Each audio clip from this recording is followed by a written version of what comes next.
Hello and welcome to Quilt Addicts Anonymous. I'm Stephanie Soebbing. This is make 10 of our 12 makes of Christmas series. We're going to be doing a replay for today's video on how to turn your sweaters into pillows. Now, when I did this last year, I used an ugly sweater, much like the one I'm wearing right now, and I totally bought this sweater with the intention of one day turning it into a pillow so I can have a collection of ugly Christmas sweater pillows. But I have seen lots of trendy pillows that have knitwear on them. And so I've seen this on like Pier 1 and a lot of the high-end stores. So you absolutely can take a sweater that maybe doesn't fit anymore, but you still love and has a beautiful pattern design on it. And you can make a pillow out of that as well. And you will be on trend and trendy, or you could, have some fun with an ugly Christmas sweater like this guy. And I have to show you guys this because it's pretty funny. So I got this as a size up because that's all they had after Christmas when I was shopping for these, and then I got pregnant, and so my little penguin is a little 3D. He kind of pops out a little bit, but so this is what it looks like when you're wearing an ugly sweater penguin and you're 8 months pregnant. He pops out. It's cute. It's fun. But anyway, let's get on with the video. So to do this, you need an old sweater, you need a zipper, and the zipper should be the same width as the pillow that you're using. I'm going to use a 16-inch pillow form for this because you can see when I put it over the top, I'm gonna just barely cover the sides with that. So that's gonna be really great for cutting. And then you also need about a half a yard of fleece to go with this. You may need a little bit more depending on the size of the pillow you are making. But keep in mind, you're gonna be limited on size by how wide that sweater is. So when I pulled this up, I couldn't have gone much bigger on the pillow because I'm not gonna be able to cut that much width unless you have like a Super Mondo big size sweater. I think this is a large, and this is only gonna cover the 16-inch pillow form. So let's get started. So I've already cut some fleece. You could use fusible fleece for this too. I'm just using regular fleece. It's a little bit less expensive. And we have everything you need for this project over at shop.quiltaddictsanonymous.com. So I've already cut 2 pieces of it. And what that's going to do is it's going to give our sweater a little bit more body because they can kind of get a little floppy on you otherwise. And you want to cut it 1 square to 1 inch larger than the pillow form you're using. So I'm using the 16-inch pillow form. So I've cut a 17-inch square of fleece that I'm going to use. And then you're going to want to cut a second one that is the 1 inch wider, so 17 inches, plus 3 inches wider. So in this case, 20. So I've cut a 17 by 19 because 16 plus 3 is 19.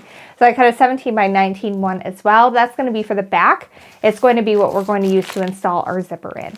So I've already done that. If you're using the 16-inch pillow form, again, cut a 17-inch square for the front and a 17 by 19 for the back. And just 1 inch larger, follow the instructions with that. Okay, so now I'm gonna cut my sweater, and I'm gonna fussy cut that a little bit, so we're gonna do that together on camera. Okay, so my sweater is larger than my cutting mat.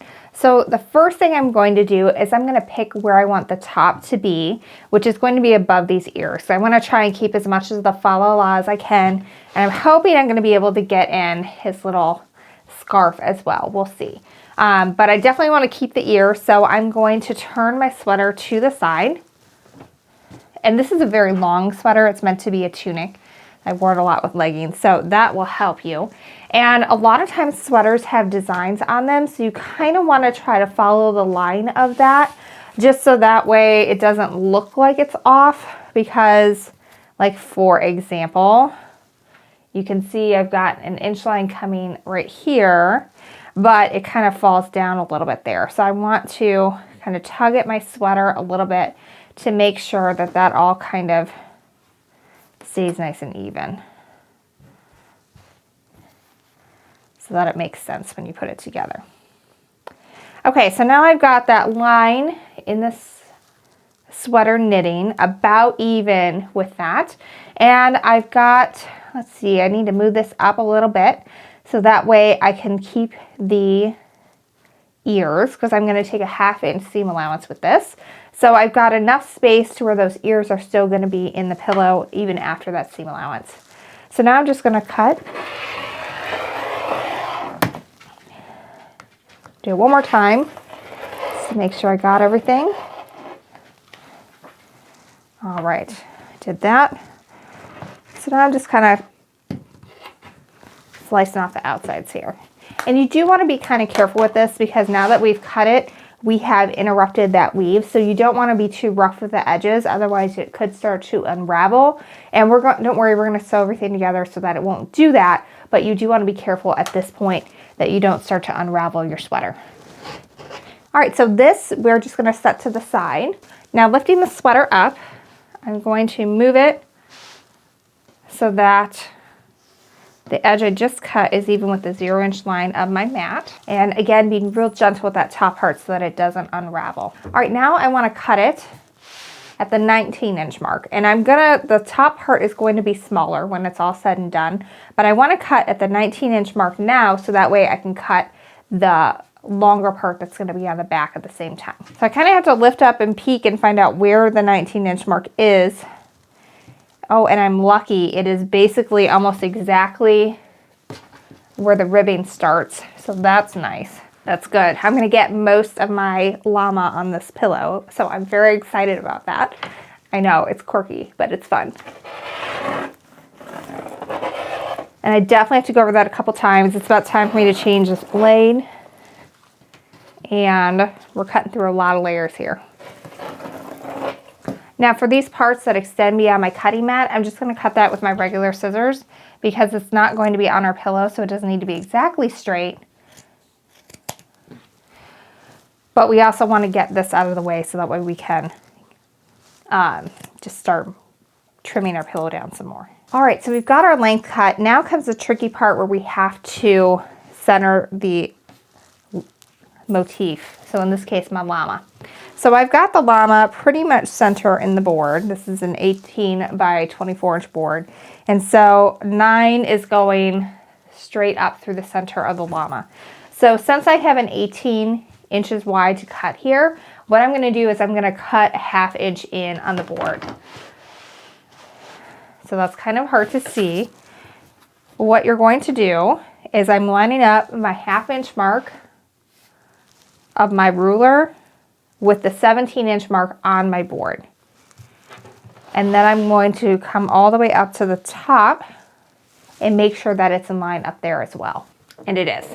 So 17 mark is in line with the 1/2 inch line of my ruler, which means that I'm going to cut exactly 1/2 inch away from that 18-inch mark on the ruler. So if we take 1/2 inch off each side, then we're going to have a 17-inch pillow to start with. So if you're making a different size, you may have to do some different figuring, but as long as you are 1/2 inch away from the edge, if you're using an 18 by 24 inch mat, it's going to be just fine.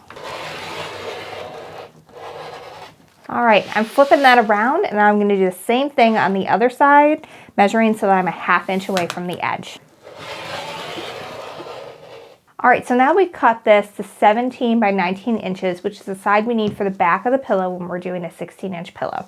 So I'm going to carefully lift up the top part, and then I'm going to take the back part and I'm going to set that to the side for right now. And now, laying the llama back down carefully. I'm using the mat to measure again.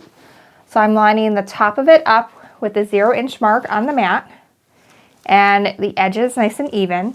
And now I'm going to trim this so that it's a 17-inch square, just like the 17-inch square I already cut from the fleece. So using my mat to measure, I'm lining it with 17 at the bottom and then also at the top. I'm going to slice through. All right, so I've got my pillow cut. My llama is nice and centered. I was able to keep the scarf, although I'm going to have to be careful when I'm doing this because the scarf does hang down below the end of it. So I'm going to have to make sure that's tucked up when I am sewing things together. So now what I'm going to do is I'm going to sew this to my fleece, and I'm going to stitch around it first with a 1/4 inch stitch just to secure it. And then I'm going to use an overlocking stitch, and most machines have an overlocking stitch on them, even if it's a domestic sewing machine. So I'm going to show you what that looks like, and that is what will keep the edges from getting all fuzzy and having it unravel on you when you use it. So if you ever do have to wash this, it's okay. You're not going to have to hand wash it or anything. It'll hold up. All right, so first I'm going to lay my fleece out, and then I'm going to lay my sweater on top of it. And since this is a knit, it may, even though you cut it exactly to 17 inches square, it may end up being a little bit different size. So definitely you might have to do a little bit of fussing with this, and that's fine. It's no big deal. Don't worry about it. So what I'm going to do is first I'm going to pin all of my corners together.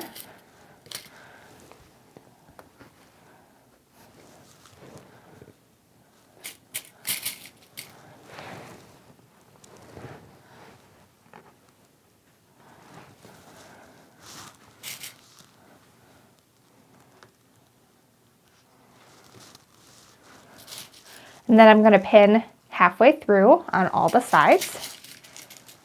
And this is just going to hold everything together as you're doing that stay stitch around the edge. So that way things don't get shifty on you and everything gets weird. If you were using fusible fleece, you could fuse it at this point. But I personally like the regular fleece because it's not as stiff. And so the pillow will have some nice body to it, but it won't be like crinkly and hard. It'll be nice and soft still. All right, so now I'm just pinning in between the middle and the corner on all sides, and then that's going to be plenty to hold everything together. All right, so that's all held together. Now I need to repeat that process with the sweater back. Now, one thing to note, if you knit, you'll understand this. If you don't, knitting has a right and a wrong side. So I'm going to zoom in a little bit so you can see what I mean here. You want to make sure that you are putting your fleece on the wrong side of your knitting. All right, so if you look at this here, you can see there are a lot of bumps. Those are called purl bumps. So if I flip this over, now you can see a lot of V's. And so if you see a V, that usually means it's the right side of the knitting. If you see a bump, it usually means it's the wrong side of the knitting. All right, so to start with, I'm just going to sew a 1/4 inch seam around all of this to hold everything together. And I'm using white thread so that you can easily see it, but you may want to use coordinating thread with whatever's on the outside.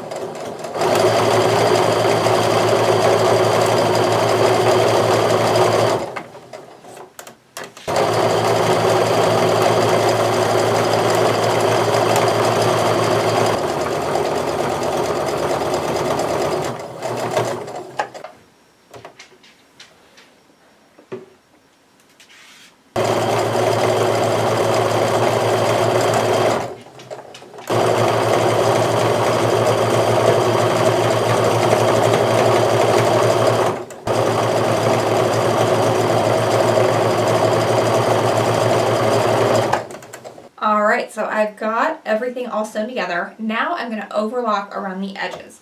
Now most sewing machines will have some sort of an overlocking setting on them. If you don't have one, you can always just choose a zigzag setting as well. So consult your sewing machine manual to see what's available with your machine. So what that overlocking or the zigzag stitch does is it's going to sew and seal off the edges of your fabric. And that will help keep everything from fraying. You may have to advance it yourself a little bit like I just did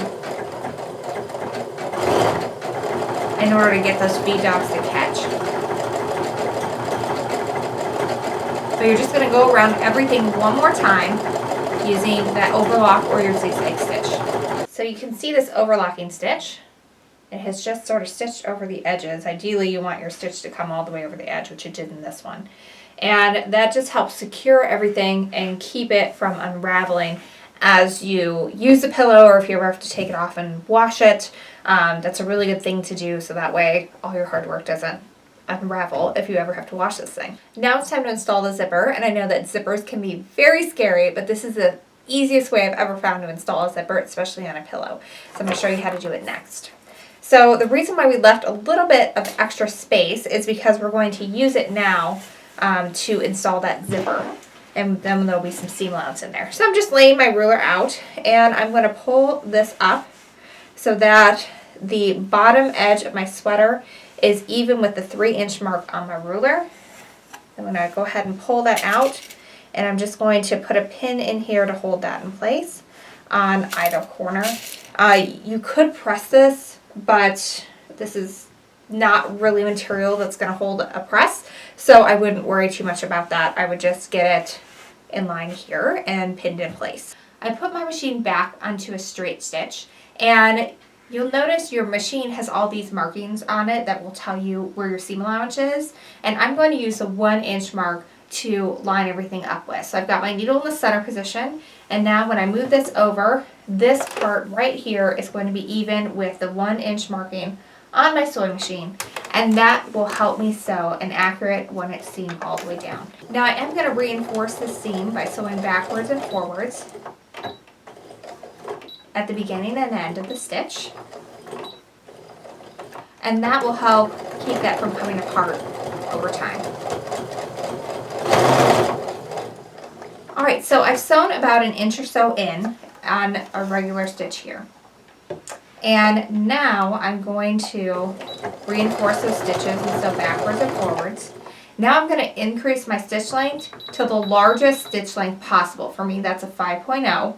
And I'm going to sew a basting stitch for the rest of the way. So that reinforcing stitches, that's where we're going to stop later when we're picking the seam out. It'll make more sense as we get to that. But for now, just sew until you're about 1 inch or so away from the edge using a basting stitch.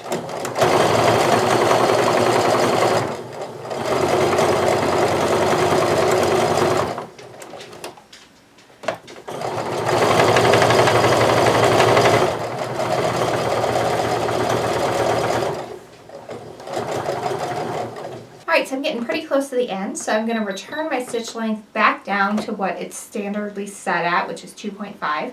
I'm going to reinforce those stitches by sewing 3 forward and 3 back, and then to the edge.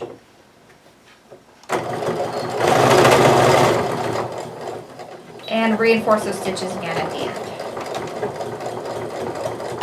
Now I'm going to remove the pins, we don't need them anymore. And I'm going to cut up the side of the seam. That's going to be where our zipper is going to be installed at. One tip I probably should have shown you before you did this is what you want to do is unfold this and measure it to make sure that it is at least 17 inches before you start cutting. Mine is, so I'm good. But you should definitely do that at home. Don't skip that step. That's a really good tip that I should have told you first. Alright, so I'm going to finish trimming this up and cutting the hole open where my seam is going to go. So now you should have something that when you press it open, it looks a little something like this.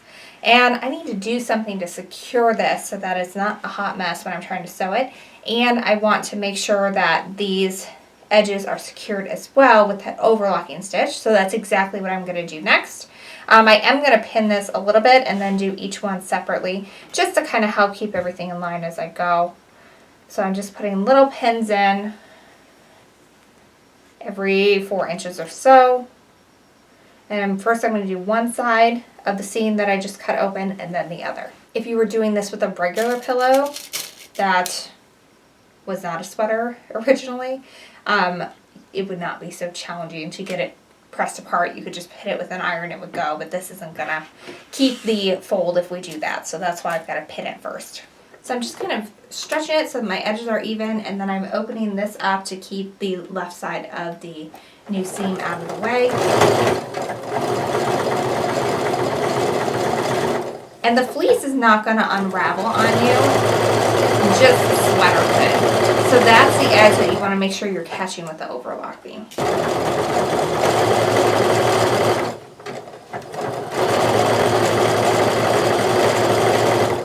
So I've got one side here overlocked together, and you can see how much neater that looks than this side here.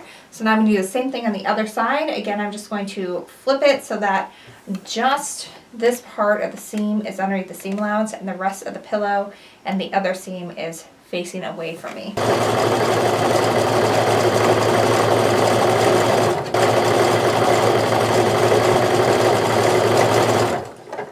Alright, so I've now stitched down both seams to overlock that, and they are holding in place a whole lot better now. If you wanted, you could try and give this a little press, but I'm actually having really good luck just getting it nice and flat just by pushing it a little bit like this. Now it's time to grab our zippers. I'm using a red zipper to match my red pillow, and I'm using the handbag zipper by Annie. They're really durable, so I'm really happy with these, and they come in a lot of colors. We just got a whole bunch over at shop.quiltaddictsanonymous.com. Alright, so I'm going to take the zipper and I'm going to lay it with the tooth and pull side down, right down the center of where we sewed here. And what I'm going to do is I'm going to get my zipper foot out and we're going to sew right along the edge of that. You don't really need to pin, you can kind of just guide it and keep it in line with your seam and make sure the teeth are sort of right on top of that seam as you go. But if you want, you could certainly pin that in place. If you've never used a zipper foot before, this is what they look like. They usually come standard with most sewing machines, and they have these little guides on the bottom that sit right on top of the teeth when you're installing them. So it kind of locks in place just like that, and it will slide right along the edge of the zipper teeth. Really handy. You can install them either on the left or the right side depending on what end you're working on and how easy it is to fit with the zipper that you're working with. Alright, so my zipper pull is longer than my pillow, so I'm actually going to start, and this will be a lot easier to start it with that zipper hanging off the top a little bit. That way I won't have to worry about the zipper pull like being in the way and making it challenging when I'm getting this started. So I'm just lining it up so that the zipper teeth are right on top of that seam. So I'm going to reinforce those stitches, sewing 3 forward and 3 back. Then as I go, I just kind of line it up and make sure those teeth are right on top of that seam as I'm going.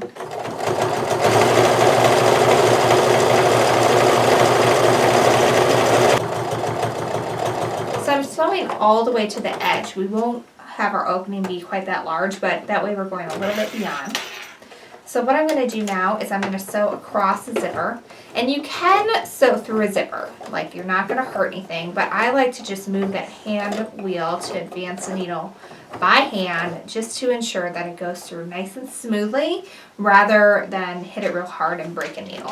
Alright, so now I'm going to go down the other side.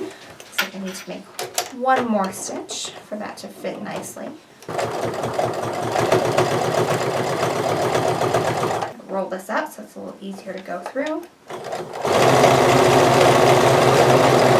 Okay, so now that I'm about halfway, what I'm going to do is I'm going to stop.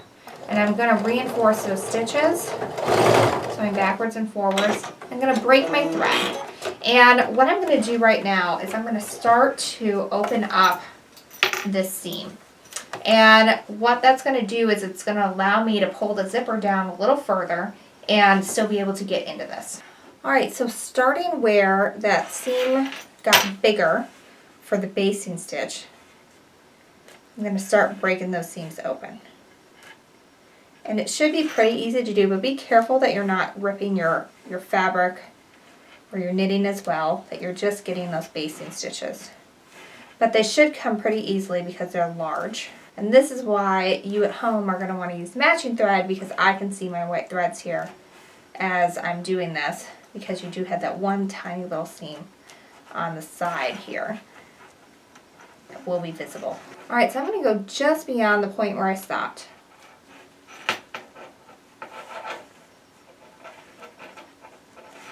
And now I'm going to start to unzip this. And the reason why I stopped halfway is because I want to be able to sneak this zipper through where that opening is. So I may need to come out a little bit more so I can grab a hold of that zipper pull and pull it back the rest of the way. There we go. So I can take the zipper and unzip it. This is going to do two things. One, it's going to leave a hole for turning for us, which is nice. And two, we don't have to worry about trying to sew around that zipper pull because it's already way down here and we're going to be sewing way up here. So now I'm getting everything in line right where I stopped. I'm going to start those stitches by sewing forward and back a little bit to reinforce them. And then just keeping the teeth of the zipper as close to the rest of it as possible. And if you want, there is a little bit at the end where those seams are going to kind of line up. you can kind of pin that together a little bit so that you have an easier way to kind of keep them together as you're sewing. Alright, so I've gotten to the edge of my pillow. So now I'm going to do the same thing where I'm going to sew over those lines with zipper teeth. And then we're back to where we started, so I'm just going to sew forward a little bit and back a little bit to reinforce those stitches. Now before I do anything else, I want to test and make sure that I haven't sewn over that zipper and it'll still work. So I'm just going to close it as far as I can. I still haven't picked out these basting stitches yet, and they do work just fine, so that's good.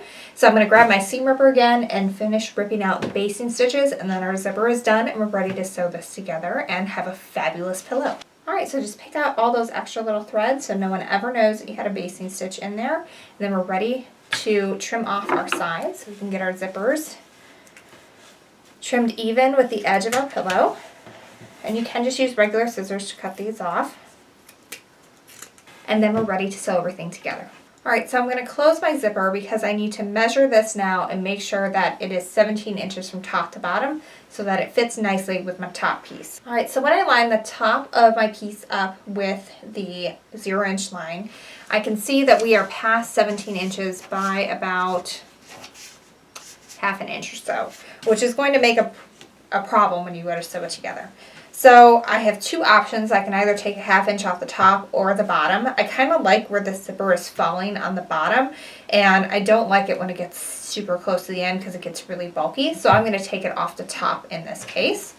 So I'm going to flip it around, and now I'm going to line the bottom up with that 0-inch mark. And then taking my ruler, lining up with 17 at the top and bottom of the mat, I'm going to take my rotary cutter and slice it up. So now I have to repeat my earlier step of doing a stay stitch across the top and doing overlocking, and then we're ready to sew this together and be done.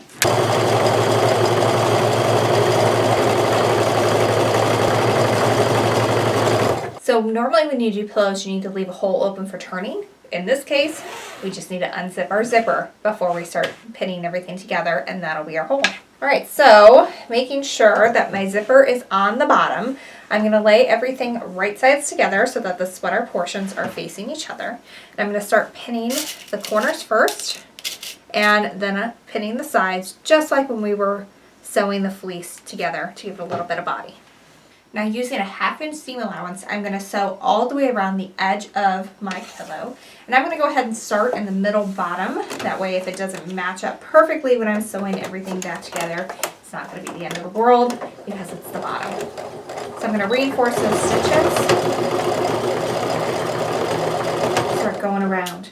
Now if you're a quilter doing this, it's a little weird when you get to the corners because you're used to stopping about a 1/4 inch away when you do binding. You're going to have to stop a ½ inch away to make that turn.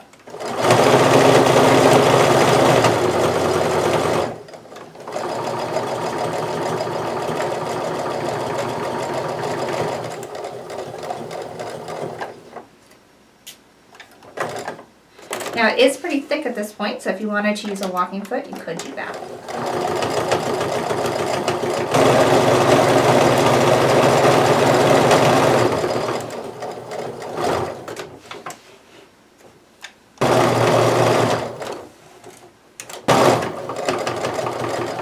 When I get to the end, I'm going to go ahead and reinforce those stitches again, so a nice, secure closing. So you can see I sewed right over these zipper teeth. I just kind of slowed down a little bit and didn't do it at full speed. You don't want to do that. So normally you would kind of clip these corners, but because we took all the time to overlock stitch around them so that they wouldn't get fuzzy if you ever had to wash this, I'm not going to do that. I'm going to skip it at this step, and we're just going to let it do its work. So here's the fun part where you get to turn it over. You kind of just take your fingers and poke those corners out. It actually helps kind of fill it in already, which is nice. All right, so we have our pillow, and he's super cute, and now I have to stuff it. So let me go grab that pillow for him. We have ordered a bunch of these pillow inserts for the shop, so if you want, you can just order it from us at shop.quiltaddicts.com. We also have the zippers and the fleece. So if you want to make these, we're giving you all the instructions for free. So if you want to say thanks, you can get the supplies from us. Just again, head on over to shop.quiltaddicts.com. So the trick that interior designers use is if you don't like how puffy your corners are, you go get a little bit of foam fiberfill and then you stuff them in there. But this one, I think because of all the extra fleece and that sweater and that we didn't clip our corners, I think our corners are going to look really nice. All right, zip this up. Oh, that's so cute. Oh my gosh, I love him. I love him. He's so cute. This was like my favorite sweater last year. And I was so sad that he got like too worn. But now he has a second chance. And he has his little scarves. And it looks cute. And we have a nice zipper on the back. So we can easily take him out and wash him if we need to. And it was super cute, super fun. And you can get everything you need for it except your ugly sweater over at shop.quiltaddictsanonymous.com. Well, thanks for following along with our videos. Again, we are doing a 12 Makes of Christmas series, so we're going to have lots of more cute stuff like this coming. We're doing new videos every other day, so make sure you subscribe and ring the bell notification so you don't miss it. And if you subscribe to our email list, we're going to be sending you out an email every day with a new video as well, because we're going to be resharing some of our old ones that make fabulous, cute, fast, fun Christmas gifts. You definitely could do this in about an hour or so you could have lots of family fun with this. And if you don't want to use your old sweaters, you can always go to Goodwill and you could, for under $5, you've got that and then your pillow form and your zipper and your fleece and you are good to go. So I hope you enjoyed this tutorial, and until next time, happy quilting.